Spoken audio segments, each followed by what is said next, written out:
Namaste, welcome to Yoga and You. I'm Rasika Sampath. Today we're going to be looking at the first of our 4-part series called Moving Into Stillness. Now, why are yoga asanas actually practiced? Traditionally, yoga asanas are practiced in order to sort of prepare the body in order to sit still in meditation for a long period of time. So we bend and move and stretch and twist and all of that in order to be able to sit comfortably for a long period of time. So we're moving from the gross body to the subtle body, okay, Sthula Sharira to Sukshma Sharira. That is the traditional purpose of yoga asanas. So in these 4 classes, we are going to be looking at 4 different postures, 4 different seated postures which are commonly used for seated meditation practices, and we will try and prepare the body, open up the joints and the muscles that are required to be able to sit in these postures for a long period of time. At the end of each of these classes, we will do a short meditation which of course you can prolong for as long as you would like to. So the first class that we are going to do will be approaching Siddhasana and Sukhasana. So we look at 2 seated postures which are pretty similar. So for this we will be working on opening out into the hips, reducing any tightness in the hips, the ankles and the knees, so your joints basically, and we'll also be working on strengthening the back. Alright, so get started. Let's start in Child's Pose. We'll start in Child's Pose. So sit on your heels, extend your hands forward in front of you and rest your forehead on the mat. So we're just using this time to set an intention for our practice. Your intention could be to have your focus on your breath throughout your practice. And anytime you feel that you're lost in thought, recognize it and bring your awareness back to the breath. Let's take a couple more breaths here in Child's Pose.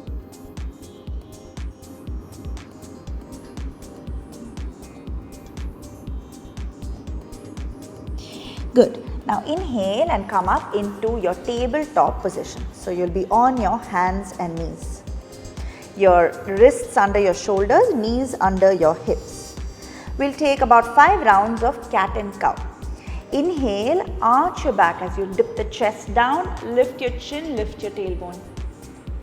Exhale, push the mat away from you, round your spine and pull the belly in. Inhale, arch the back. Exhale and rounding the spine. It's a great practice to articulate the spine. Inhale, exhale. 2 more just like this. Inhale, exhale. Last one. Inhale, exhale. Inhale, come back to a neutral spine position.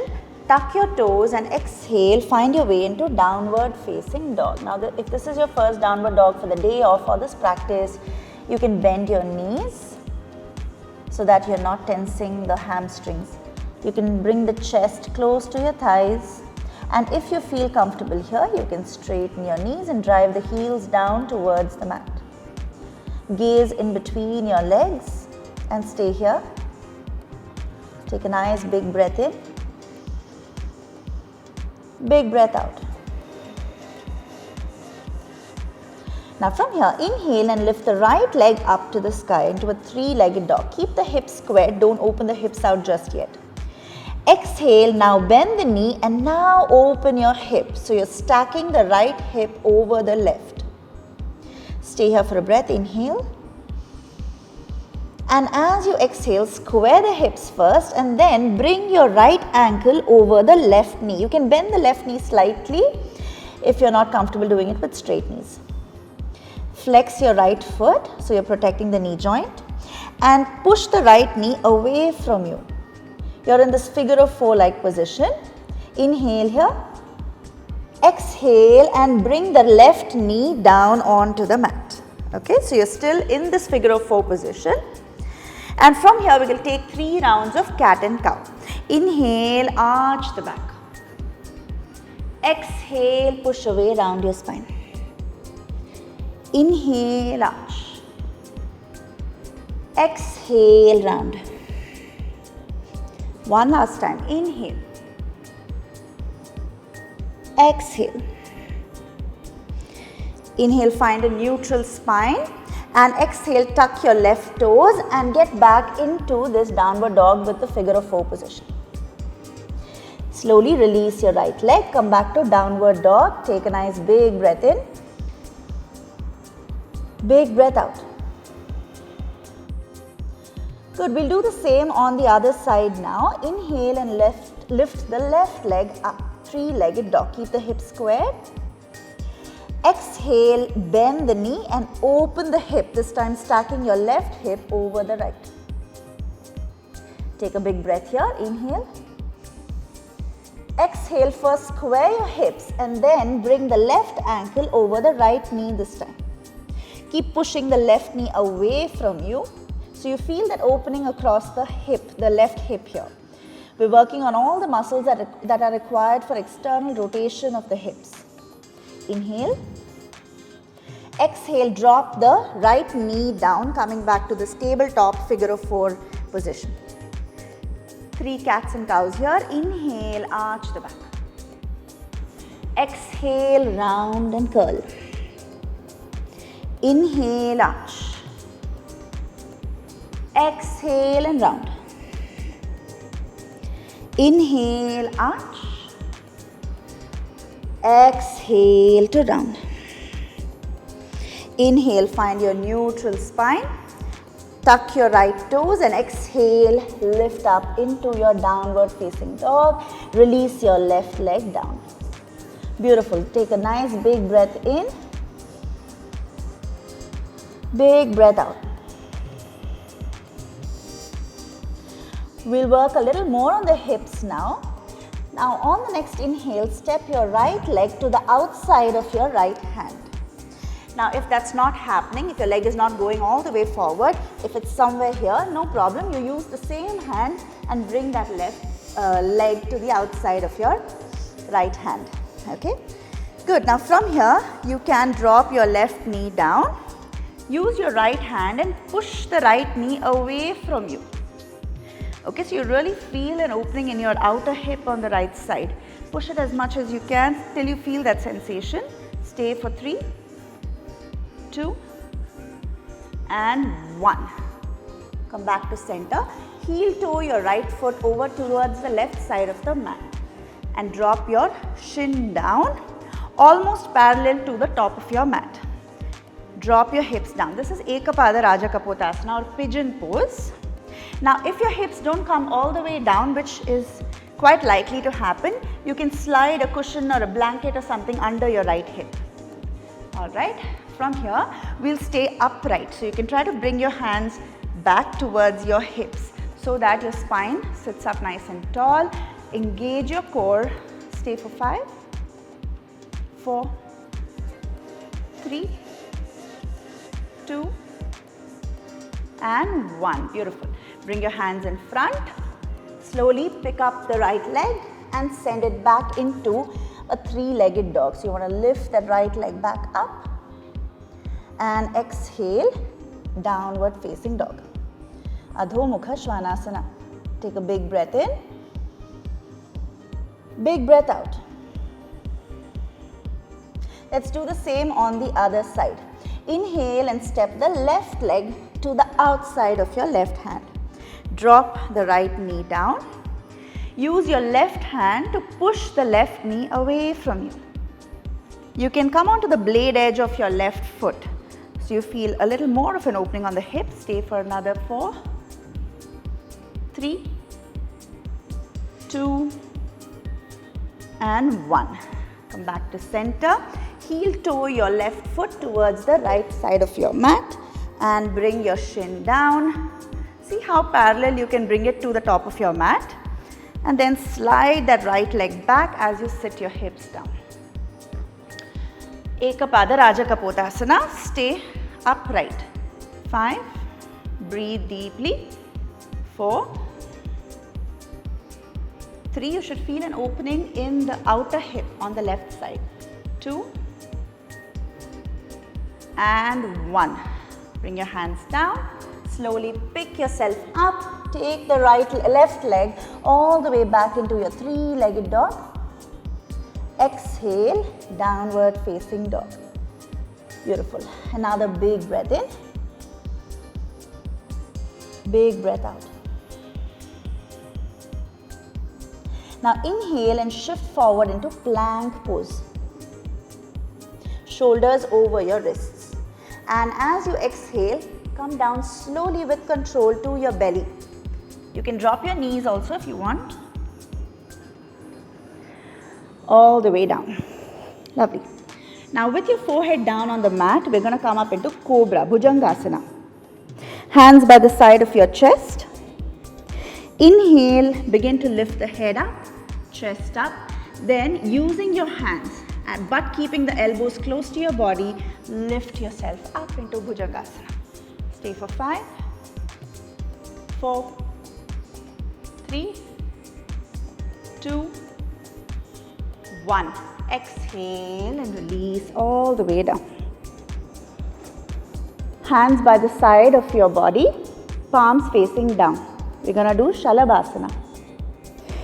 On the inhale, lift your head up, chest up, hands up, legs up. Everything lifts. Only your abdomen remains down. Stay here for 5, 4, 3, 2, and 1. Slowly release. Now it's very important in these back bend postures to not crank up your cervical spine. That also relates to the meditative seated postures. What is very important is the alignment of your spine. Okay? So when you take these back bends, make sure that you're not cranking up. Then I see this a lot in a lot of my students. They crank up their neck like so. Okay? That will land up, not extending the spine enough. So you want to keep the neck neutral with the rest of your spine. Alright? Okay, now with the hands by the side of your chest, try to press up into plank. It's challenging, but try to do it. You can place your knees down and do it also. So you can tuck your toes, engage the core. So really draw the navel in, find that engagement and push yourself up into plank pose. Exhale, downward facing dog. Adho Mukha Svanasana. Inhale. Exhale. Good. Now slowly let's step the legs to the front of your mat. Inhale, find a flat back position. Okay, now is when you will need your blocks. So make sure you have, if you don't have yoga blocks, you can use hardbound books or anything that resembles blocks, anything that's stable and of equal height.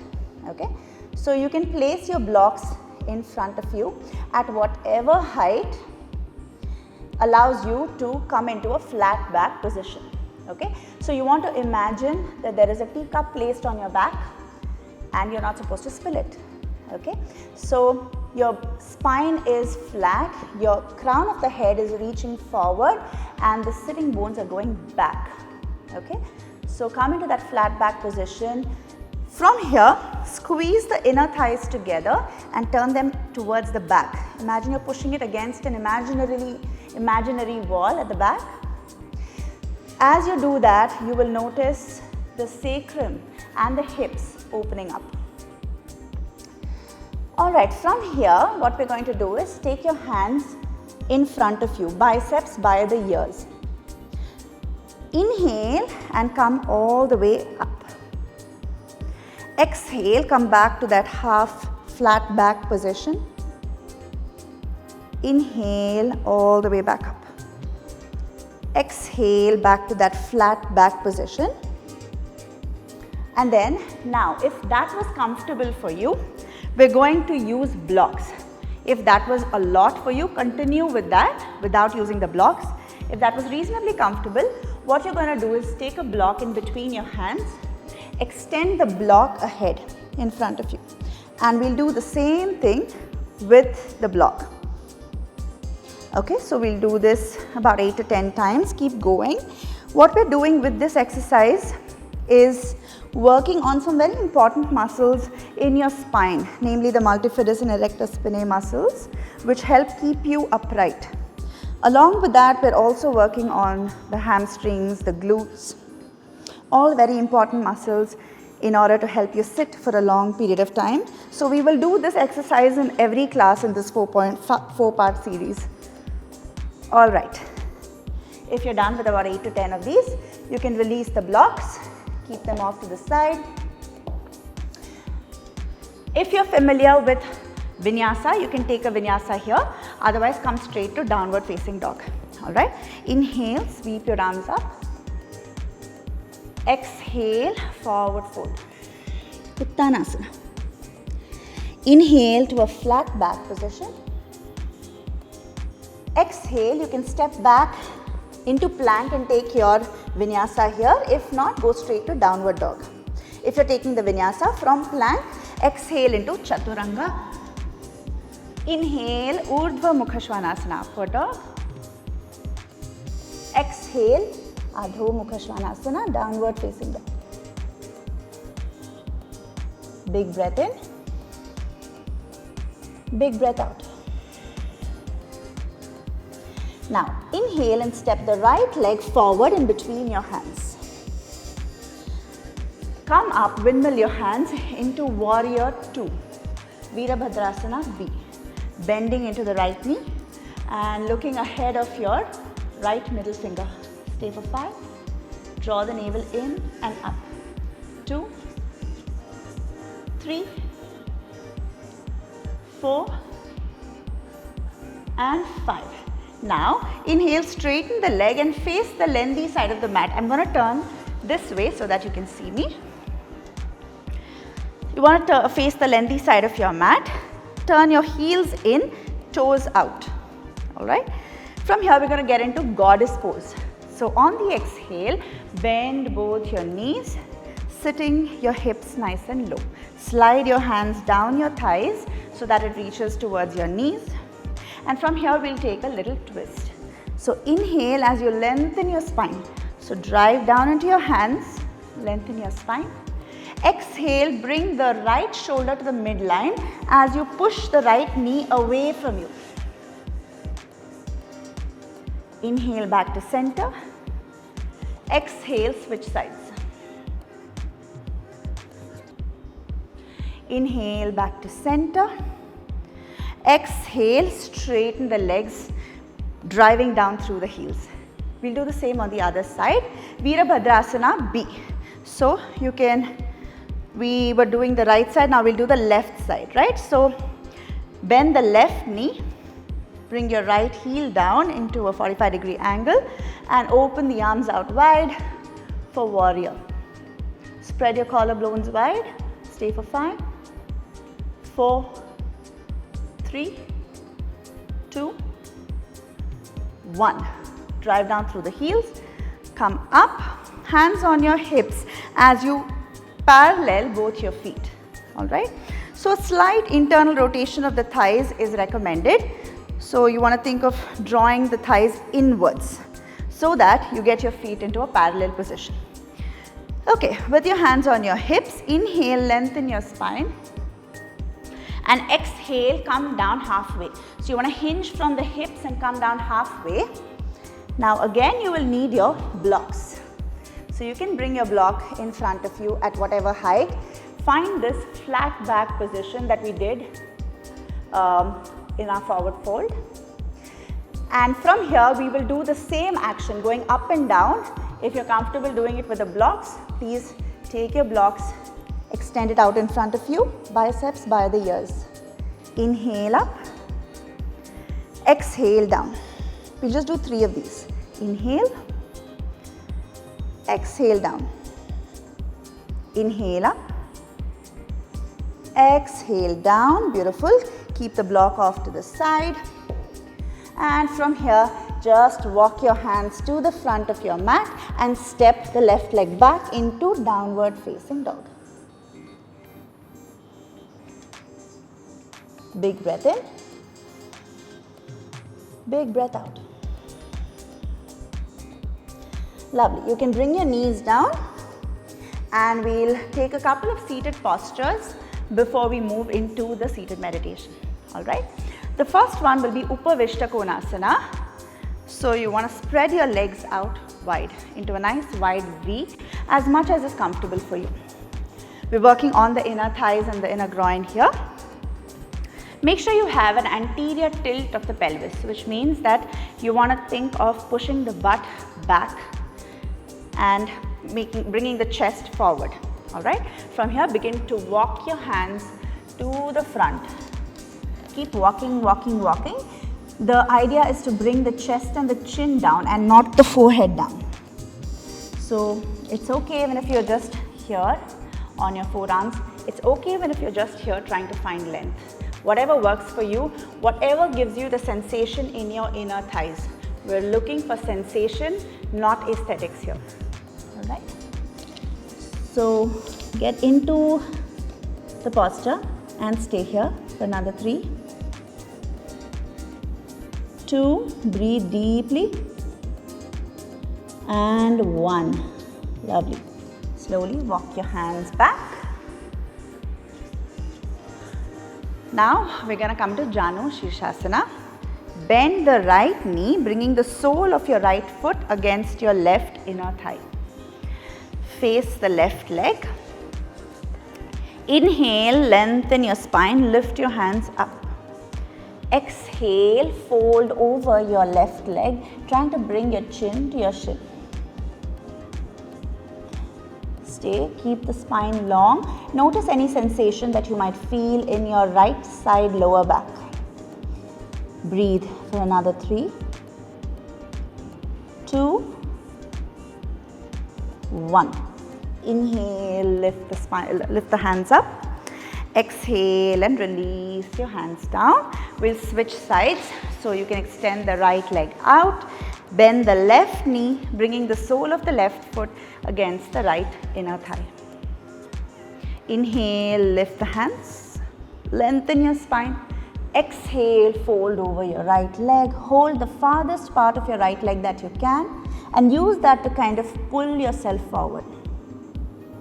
Stay here for 5, 4, 3, 2, 1. Inhale, lift the hands up. Exhale and release your hands. Lovely. So now we have prepped the body for Siddhasana and Sukhasana. I will show you both the postures and then you can choose the one that is more comfortable for you for your seated meditation practice. Siddhasana and Sukhasana, I'll show you both. Siddhasana, for Siddhasana, you bend the left leg or the right if you're more comfortable with it. Bring the heel to the groin, so ideally to the perineum. So the heel is looking up and the top of your foot is down. Okay, and then you'll bend the right leg and bring your right heel right in front of your left heel. Again, the top of your right foot is down. So your legs are nice and wide. You have a nice broad base to sit for meditation.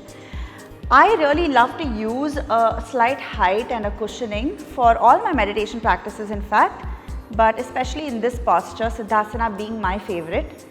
So if you have a blanket or a cushion, you can slide that under your hips, so you get a little bit of an elevation.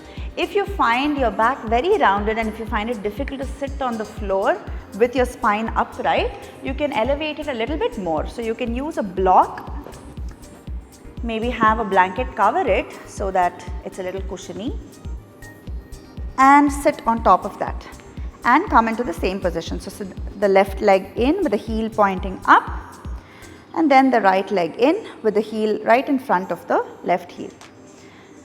Okay, so this is your Siddhasana position.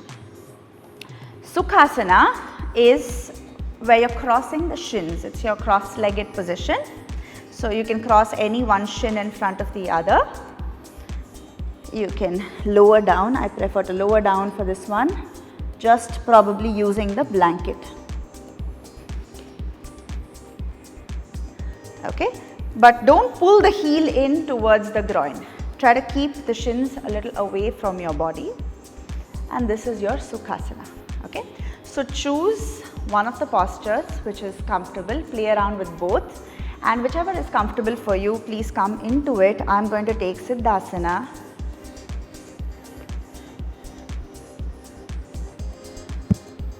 And take some time to find the right alignment of your spine in this position. So you want to feel for the sitting bones rooting downwards towards the mat, and the crown of your head shooting up towards the sky. So you want to feel your spine nice and tall. Relax the shoulders down away from your ears. Soften the muscles in your face, soften the jaw. You can either close your eyes or find a soft gaze in front of you. Your palms can be open, maybe in a mudra of your choice, or they can be pointing down for a more grounding feeling.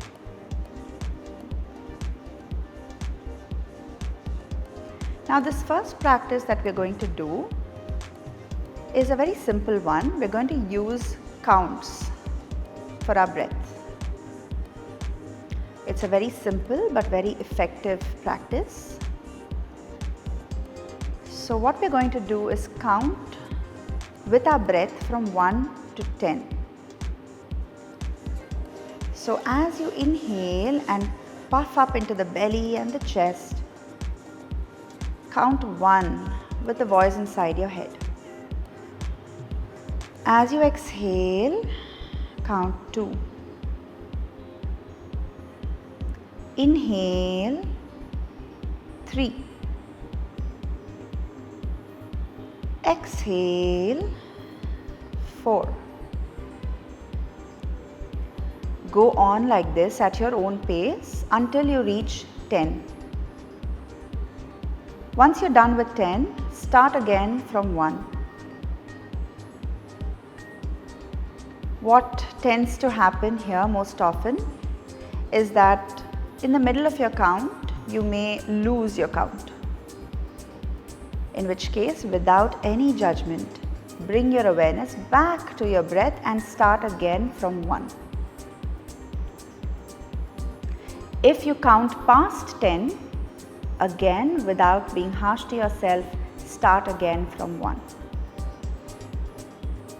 Every time you recognize and acknowledge the mind running away,